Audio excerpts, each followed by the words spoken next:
ബുദ്ധിമാന്ദ്യമുള്ള ലിയോങ്കു എന്ന അച്ഛനും അയാളുടെ പ്രിയപ്പെട്ട മകളായ യോസുങ്ങും അവർ തമ്മിലുള്ള സ്നേഹം മാത്രമായിരുന്നു അവരുടെ ലോകം.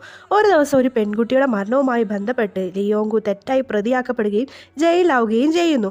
അയാളെ കൊണ്ടുപോകുന്നത് കുപ്രസിദ്ധരായ തടവുകാർ നിറഞ്ഞ 7-ാം നമ്പർ സെല്ലിലേക്കാണ്. ആദ്യം ആ സെല്ലിലുള്ളവർ അവനെ ഉപദ്രവിക്കാൻ നോക്കിയെങ്കിലും ലിയോങ്കുവിന്റെ നിഷ്കളങ്കതയും അവളോടുള്ള സ്നേഹവും കണ്ട് ആ ജയിലിലെ ഗുണ്ടകൾ പോലും നീരിലാഴുന്നു. അങ്ങനെ അവർ അവനെ സഹായിക്കാനായിട്ട് തീരുമാനിക്കുകയാണ്.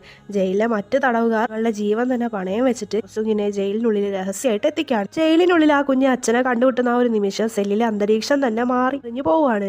അച്ഛനും മകളും അവിടെ ഒത്തുകൂടിയപ്പോൾ ഉണ്ടായ സന്തോഷം കണ്ടു നിൽക്കുന്നവരുടെ കണ്ണ് നനയിക്കുന്നതാണ്. അങ്ങനെ അവർ തമ്മിലുള്ള ആ സ്നേഹം ക്രൂരന്മാരായ തടവുകാരെ പോലും നല്ല മനുഷ്യരാക്കി മാറ്റുന്നു. പക്ഷെ നമ്മുടെ ലിയാങ്കുവിന്റെ ശിക്ഷാവിധി അടുത്തു വരികയായിരുന്നു. അവസാന നിമിഷം വരെ തന്റെ മകളുടെ സുരക്ഷയെക്കുറിച്ച് മാത്രം ചിന്തിച്ച ആ പാവം അച്ഛൻ തന്റെ മകളെ രക്ഷിക്കാൻ വേണ്ടി സ്വയം ബലിയാടാവുന്നു. അങ്ങനെ വർഷങ്ങൾക്ക് ശേഷം വക്കീലായി മാറിയ നമ്മുടെ യോസും തന്റെ അച്ഛന്റെ പേരിൽ ചുമത്തപ്പെട്ട ആ കള്ളക്കേസ് തെളിയിക്കുകയും അച്ഛന്റെ നിരപരാധിത്വം ലോകത്തിന് മുമ്പിൽ തുറന്നു കാട്ടുകയും ചെയ്യാണ്. നീതിയൊക്കെ കിട്ടിയെങ്കിൽ ആ മകൾക്ക് നഷ്ടമായത് അച്ഛനെയായിരുന്നു. കണ്ണ് നനയിക്കാതെ ആർക്കും ഈ ഒരു സിനിമ കണ്ടു തീർക്കാനായിട്ട് പറ്റില്ല. നിങ്ങൾ ഈ ഒരു സിനിമ കണ്ടിട്ടുണ്ടോ ഇല്ലയോ എന്നുള്ളത് കമന്റ് ചെയ്യണേ. പിന്നെ വീഡിയോ ലൈക്ക് ചെയ്യാൻ, ചാനൽ സബ്സ്ക്രൈബ് ചെയ്യാൻ മറക്കല്ലേ.